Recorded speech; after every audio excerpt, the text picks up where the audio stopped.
I've been looking for a house with no walls or no whispers, no hiding places, no secret sister.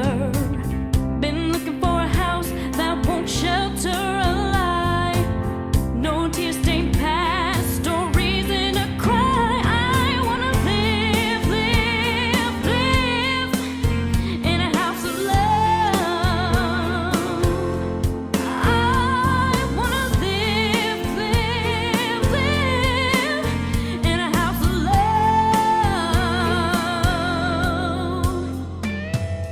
I know there's a place where every heart is free. Hello, and welcome to Empowering Women Everywhere. My name is Nan Gill Wilson, and today our guest is Danielle Lowe. She's the founder and chairman, or chairwoman, I should say, of Baby Steps. Hello, Hi, thank you for having me. how are you? Good. Good. Can you tell us a little bit about yourself and how you started your organization? Absolutely. I was born and raised in Queens. I came up here in the 90s for college and never went home. I've been a teacher for over 15 years. I've taught all grades from pre-kindergarten to 7th grade with the exception of 6th. And I've also taught undergraduates and graduates at SUNY New Paltz for about 10 years. And I love teaching. I love working with grown-ups because they have that passion, and I love working with the little guys and helping to see that spark. So I have a strong passion for early childhood literacy, which is what led me to my nonprofit corporation. Okay. What was your experience that you decided that it was very important for us to have reading done to our babies at a very early age? Okay. What led to that? I was fortunate enough, in 2006 I worked in classrooms in Ireland, and I worked with administrators and educators, and I learned about their early childhood literacy promotion over there. Then I also had the opportunity, I presented my research at Pembroke University in Oxford, England, and I worked with the teachers and the administrators there as well. And what I noticed was in Europe there is a much larger push. For example, in Dublin, there's a homeschool liaison for each school, and that person is assigned to people in the neighborhood. If someone gets pregnant, they have monthly check-ins with the person just to provide them with information and support that they need, explaining how important it is to read to babies. And then once the baby's born, they still will check in generally, I would say monthly, until the child is ready to go to school, but they constantly have support from the school. And when I came back to the States and I shared my mission, I noticed there wasn't too many programs like that in our area, and I tried to share my vision with a number of people, and I kept hitting dead ends, so finally I decided to just do it myself. Well, that's good. And what does the acronym stand for, Baby Steps? Okay. We're actually Baby Steps Towards Endless Possibilities, Inc., and that's Baby Step. The acronym is STEP, Inc., and the website is babystepinc.org. So it's just it's our team collaboration trying to promote literacy in all areas, but especially in high poverty areas or children that need our help the most. Right, right. And what are the overall goals of your program? Basically what we do is we organize baby gift bags, and I have a board of 5 wonderful educators that help me, and we create these little baby gift bags. And inside the baby gift bag there's literature, so this is from the National Institute of Literacy, but it just gives little ideas about reading to babies and how important it is. We've also created our own pamphlet in English and Spanish, and it's just something that I created on my own as a kindergarten teacher. The important things of like the letters of the alphabet and pointing to the pictures when you're reading. And then the, excuse me, we also provide them with a baby book. So there's 2 in this. We usually will give 1 book. One's for Spanish-speaking parents, one's for English, but new baby board books. So this way we're hoping to give the baby their first gift, which is the gift of reading. And hopefully, from my experience in the past, I'm an ESL kindergarten teacher, and what I noticed over and over again is a lot of my Spanish-speaking parents were not reading to the babies thinking that it would confuse them by reading in a different language, when that's not the fact at all. It's really that interaction. There's so many different parts that we're going to talk about that come into the play of reading. Right. So in my opinion, it's just the educating parents and letting them know how important and what a difference this little couple-minute-a-day activity can do for their children. Right. Now, you work in conjunction with Orange Literacy. Mm-hmm. So if someone has books that they want to donate that are from their children that are or grandchildren that are no longer using them, you actually can give them to you, and then you'll bring them over to Orange Literacy. Yes. For people that are not as, Mm-hmm. able to purchase them on their own. Absolutely. Orange Literacy is wonderful. Christine Rolando, who's the director of Orange Literacy, is one of my Baby Step board members. Okay. So often, if I get books, we always accept books of all kinds. If they're used books, I'll give them to Christine so that she can use them for her organization. For the baby books, though, because they're going into the hospital and it's their first exposure, we have to be careful of germs. So for the program that we're doing right now, it's only for new books. But there's many locations, like Throw Library right across the street has that used bookstore, which is great.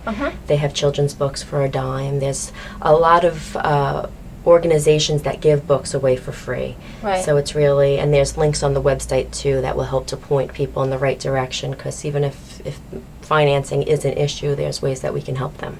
Now, how many do you really try and get every baby that's born in Orange County? Do you try and get them to have a book or the bags? That's or how do you- our future vision. Okay. Right now, we became incorporated in 2011. We're nonprofit status. It's something new for all of us, so it's been a very informative learning process. To date, so far, pretty much I fund the whole program myself. And most of the books that I have, I get from dollar stores and things like that. So I would say we probably provide between 30 and 50 baby gift bags each month to the hospital, but in reality, there's probably over 100 babies born per month. So at this point in time, we would like to do more fundraising opportunities and try to make it larger, but right now, we're just so small and we don't have it yet. So that's a goal of ours. So your passion is so strong that you're actually funding your foundation yourself right now at this point. Okay, Completely. so everyone out there is something for you to do if you want to contribute to this. And later on in the discussion, you're going to find out how important it is for babies to actually have these books and be read to. And this is why her passion is so great to fund it herself. What are the long-term benefits for them? Okay. The long-term benefits, basically, here's another graph, and I'm going to try to explain this. This is cognition and the way we think, and I'm going to explain it in simplest terms. Basically, our brain cells our dendrites are kind of like trees. They're like this. They don't touch each other. And they have to have an electrical impulse that jumps from one to the other. And the way that they do that is through sensory. So here is one of those things I was just showing you, a dendrite. Here's a brain cell, and here's another one that's zoomed in. When we are exposed to stimuli, we release neurotransmitters. They come out of one cell, and they have an exact match, a receptor on the other cell. If they find their puzzle piece match, it makes a spark, and that means that learning can potentially occur. Once that spark happens, it can either go into long-term or short-term memory, and your body decides if that's worth keeping that information. Should I move right into synaptic pruning? Okay.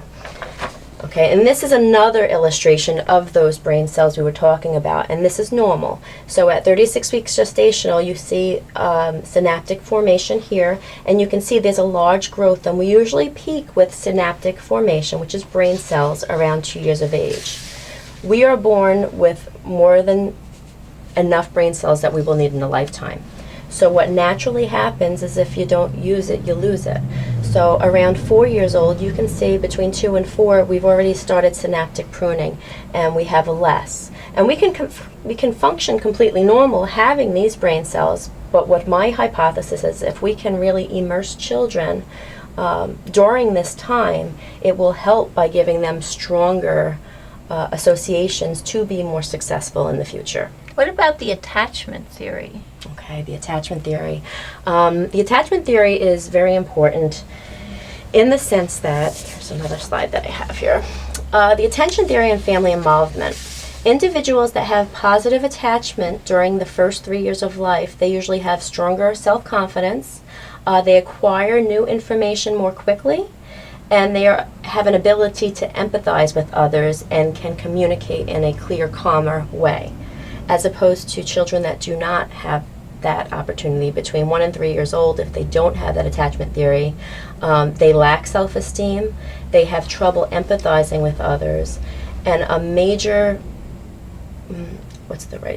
basically what I'm trying to say is stress impedes cognition. I have seen that in every research that I have done in every academic area. When we're stressed, our brain releases another chemical which kind of inhibits learning. So if a child is worried about what they're going to eat at night when they go home, of course they're not going to focus that the letter A goes ah. So we have to meet those survival needs. So having a stronger attachment bond helps their brain cells, and also will help them later in learning. So even by just sitting with your baby on your lap, you're building that attachment bond. Right. What are other ways of promoting literacy from a young age? Okay. There's a couple of different things, and I have some fun things here. By modeling good behaviors, I'm not sure if you could see this little guy right here, a mom shared with me. This is her little guy reading his newspaper in his little recliner. Because children will mimic what they see. So at home, if parents are reading, if they're showing those positive behaviors, the kids want to be like their parents. So, when you have a parent that's reading for their own joy, usually the children tend to mimic that behavior as well, and also adopt a love for reading. Right. Communicating and socializing, asking open-ended questions. An example with vocabulary is, if you have a child and you want them to get something on the table, you can say, get that. Or you can say, can you please get the bottle off the table? Or you could say, can you please get that red bottle on the table, which is next to the sofa? So you're asking the same exact thing, but you're exposing them to so many more vocabulary words. Exactly.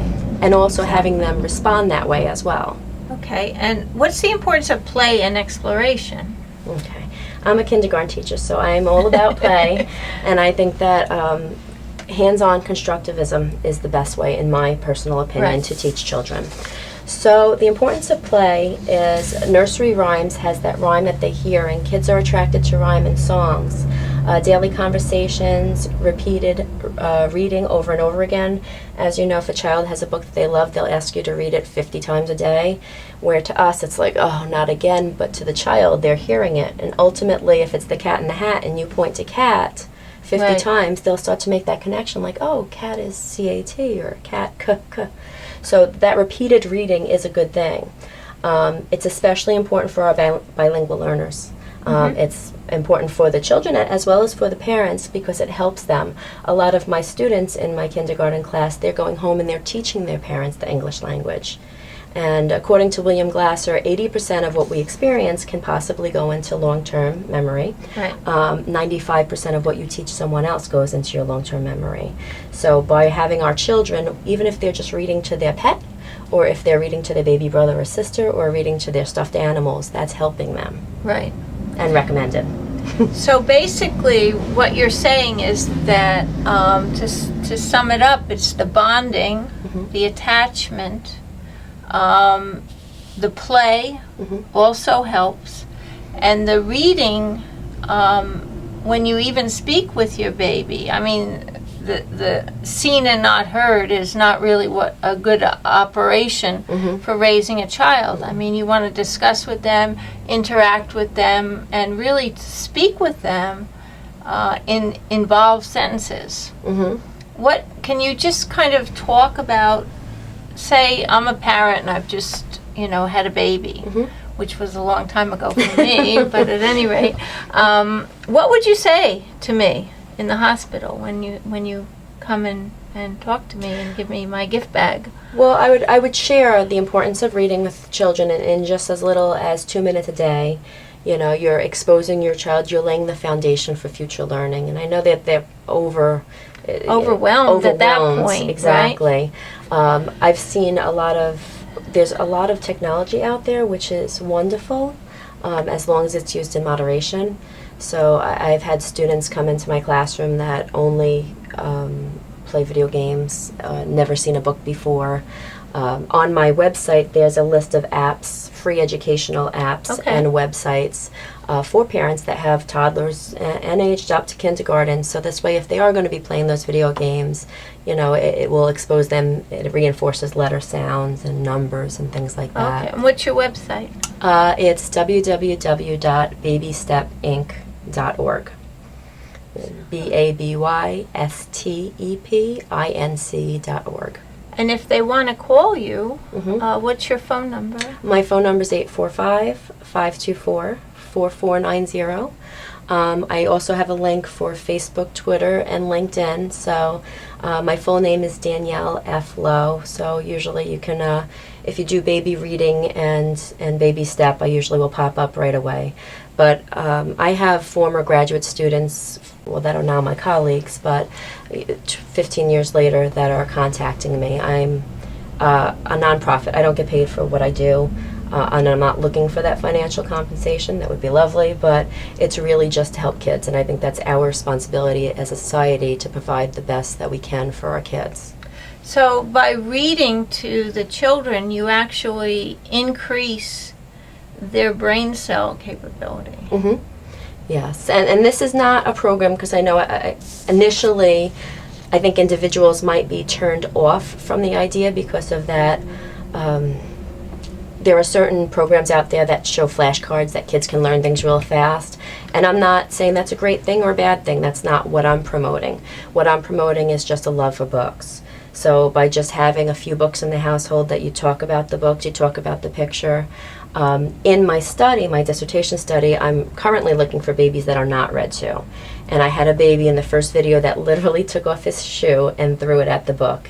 And believe it or not, that's exactly what I wanted, because I'm trying to show that babies that are read to daily, they choose to, and all of those parents have reported that even after the study, the babies will come back to their mom or dad with a book. With a book. They want to hear it read again, and it's their choice. They're not throwing things at them anymore. Right, right. And what's very interesting, for my study, the ages are a bit older, but I had a mom initially last year. She was conducting the study with her 2-year-old, and she was pregnant, and when the new baby came, she asked if she could conduct the study with the newborn.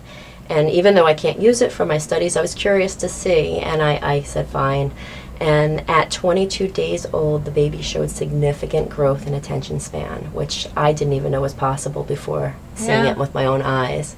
So it does. We're groundbreaking here at Baby Steps. I hope so. Very much so, very much so. Okay, so how can people assist with your organization if they want to get involved? Okay, well right now, the way that we're kind of rolling it out, the seniors at the Promenade, which is a retirement center over here, they help me to organize the books once a month. So we kind of sit at a big long table, and someone's in charge of tissue paper, someone's in charge of the book. So that's the way that we're organizing, which is easier because I used to do it all in my kitchen by myself. So it is very helpful. The things that we need, as I shared with the bag, we need the gift bags, tissue paper, paper to run off copies, or someone to provide copies. As of right now, I'm copying everything myself at home. I just recently went to Staples, and they had a wonderful, do I have it in here? They showed me a very nice pamphlet with the harder paper. Here it is. And they do a phenomenal job. But I think this was like something like $1.75 or $2 just for one. Right. And we're really at the bare minimum right now. So right now, like we're copying them from home. In the future, we'd like to upgrade a little bit. But really just donating books or even gift certificates to the dollar store. I have to be honest, most of my books and supplies come from the dollar store because you could get the most for your money there. Right. And usually right after Christmas, I bought out all the tissue paper after Christmas. I needed to go back get 3 it at times. The discounted rate. Yeah, but after like birthday parties or after Christmas, instead of throwing all those gift bags away, if they're in good shape, we definitely would take them. Right. Now, you're a not-for-profit 501c3 corporation, so if somebody wanted to mail you a check, it's tax deductible, Yes. correct? Correct. And where would they mail it? Our mailing address it's P.O. Box 547, Pine Bush, New York 12566. At this point, the checks would be payable to Baby Steps Towards Endless Possibilities, Inc. We are waiting to have the Baby Step be acceptable. We're in the process of switching our name over. All the information is on our webpage, so if they want to go to babystepinc.org and it says, how can we help? If you go onto that link, it will walk you through it. And people are welcome to call me anytime. During the school year, I'm a kindergarten teacher, so I'm not home during the day, but all messages I try to get back as soon as I possibly can. Right. Very good.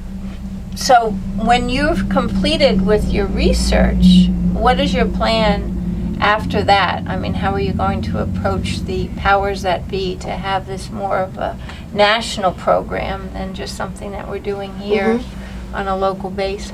I think hopefully this will provide the data required to show the importance of early childhood literacy, and instead of putting all this money into standardized tests and things that really won't have as much as an impact, it's more of an assessment tool, we can be putting that into early child exposure so that children come into school better prepared and hopefully struggling less. At this point in the state of New York, kindergarten is still not mandated. So that means legally those kids don't have to come to school till they're about 6 years old, and as I shared with the graph before, that's way after synaptic pruning started. Yep. Yeah, so if we can get to them earlier, and it doesn't take, it's really just, providing the resources that parents need. It's just getting out into the community and sharing the importance of the program. Exactly. So, in summation, does reading to infants between the ages of 12 and 28 months impact their learning? Yes, what I'm trying to do, rigor is one of those terms that we keep hearing over and over again with recent educational change that's happening. And with rigor, they have to have attention and engagement. So what I do when a child is reading a book for the purpose of the study, if a child's reading a book, I just watch their eye movement and I calculate if the baby's looking at the book or looking at the reader, that counts as an attention score.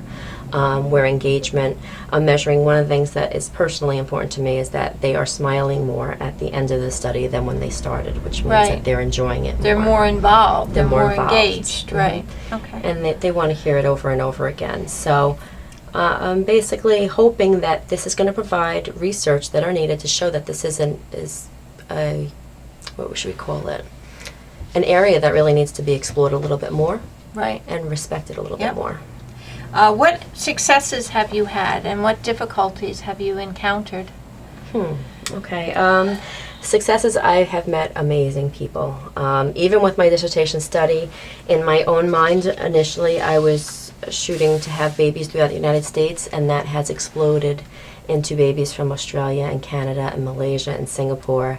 So I would like to see that in the future. I had a mom from Puerto Rico that was interested in implementing Baby Step down there as well. Oh, good. So I think that there are other wonderful people around that are interested in getting the program up and going there, but until we have a good solid foundation here. But hopefully in the future there will be opportunities for growth, and like I said, everyone that I have met have really had a positive impact on me personally and professionally. Basically, if somebody's watching this program and they're in a different state or in a different country, they should just get in touch with you, and you could help them set up an organization in where they're located. Absolutely. And you'll work with them. Because even for the study, initially I was only taking babies with the misconception that if they weren't reading in English, it would affect my study. And then I realized that isn't, because I'm looking at eye movement, I'm looking at behaviors. Right. So I've even had participants in the study that are reading the stories in different languages, and it's still showing the same results. Same results. Okay.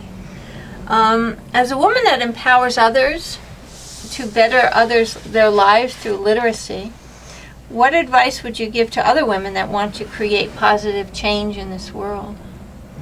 It is a lot of work. It's rewarding, but I would say don't give up. Right. stay motivated and listen to your instincts. For most of my experiences, initially I was told no, and I could have easily moved on to something else, but I knew in my heart that wasn't the right answer, so I kept fighting for it. And that goes for me presenting my research in England, that goes to me working in Ireland, that even when I started Baby Steps, I had so much resistance at first. But I still continued to work hard. I networked with great people, and it can happen. So as long as you have that determination and that strength and that belief in yourself, that self-confidence, you just got to stay the path. Randy Pausch it's one of my favorite books, is The Last Lecture. I'm not sure if you're familiar with it, but he always says that there's brick walls that are put up in front of us, and those brick walls aren't there to keep us out. They're there to show us how badly we really want something. And no matter how many times I read his book, it's a little tiny one, but no matter how many times I read it, I always get a different message out of it. Right. So, I mean, there's power in feeding your own soul, and when you're with like-minded people, beautiful things can happen.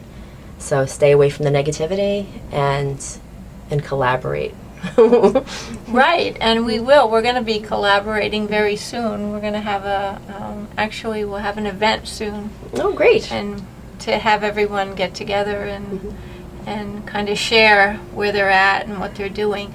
So if anyone out there in the studio audience is working on a project and they have the passion and the drive to make things better on the planet, please get in touch with us at empoweringwomeneverywhere.tv and let us know you're there so you can be part of the group that's moving together to make the planet a better place and to bring equality to all, as far as the reading and as far as the abilities and as far as what they have to work and tools they have to work with when they get older. And we have a responsibility for our children. I think a lot of when we feel emotions, sometimes we will act without stopping to think that there's a little person watching to see how you're going to respond and learning from you. Right, so, exactly. When if you make a negative comment, it's your responsibility that you have to be the role model. Kids are going to do what you do, not what you say. They do what they see. Exactly. Not what you say. Exactly.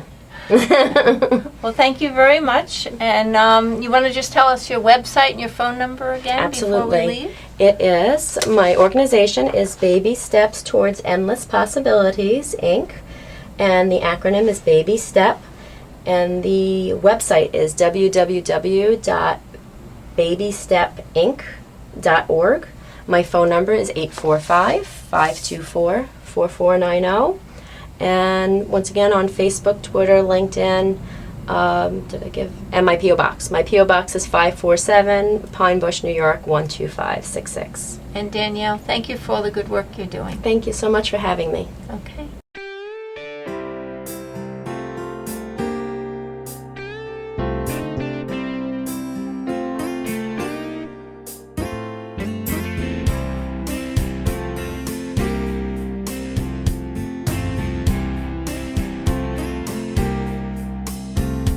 I've been looking for a house with no walls.